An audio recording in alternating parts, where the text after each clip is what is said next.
Hello guys, good morning. Ngayon po ay magpapalit na po ako ng gulong dito sa likod.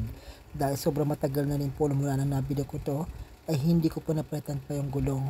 Kaya nga ito po, madulas na po yung likod niya at ganoon din, ingat tayo sa mga aksidente. Yan, unti-unti nga po niyang binabaklas yung gulong. Syempre, aayusin niyo muna yung dito po sa may brake po niya. Para po mamaya po ay mas matanggal na po niya yung gulong nito po. At dahil sa online ko siya nabili, kailangan na maghanap ka na magpapalit ng gulong mo. Bali po, ayan, natanggihan na nga po niya yung gulong. Unti-unti niyang pinupukpok para maalis. Yung gulong na ito, yung stock na gulong, yung maliit na gulong. Pero medyo madulas na rin, kaya kailangan talaga magpalit na po tayo ng bagong gulong. At ito po ay papalitan ko na mas malaki sa kanya. Kaya yung pinakatapalodo na yan, aalisin po yan mamaya.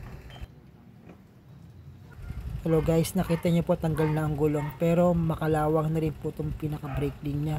So kailangan po na linisin yan o palitan na po ng bago. Ayan, gumamit na po ng machine para mas mabilis po na matanggal yung gulong. Mahirap kasi pag mano-mano siya. Ayan po, kinakabit at nilalagyan na po yung gulong para mapalitan na po siya at matanggal na.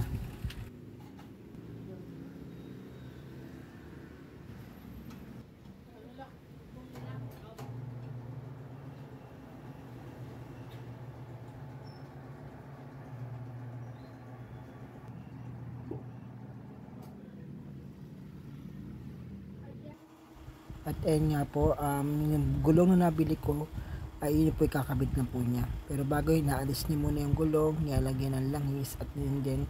Mamaya po ikakabit niya po muli yan at lalagyan niya po ng ano po, sealant. At muli, bilik namin sa machine para maikabit muli ang gulong. Matapos po na maikabit ang gulong, ay nilagyan namin ito ng sealant. Ang sealant ang makakatulong para hindi na uli ma-flat yung gulong natin at makatulong para sa mga rides natin.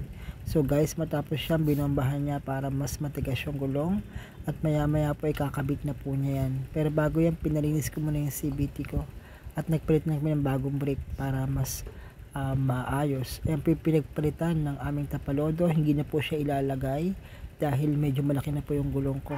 Ayan guys, kinabit na po yung gulong at sinecure na maayos ang pagkakakabit nito. So guys, ayan po, maayos na po yung motor ko at ganoon din, napalitan na po yung gulong.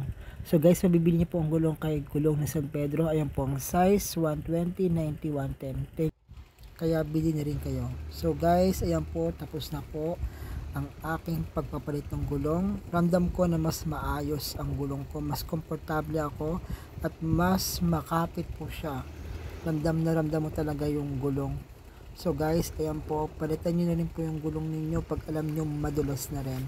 Thank you for watching. Guys, don't forget to follow my page, paki-like na rin at paki-subscribe na rin. Salamat po.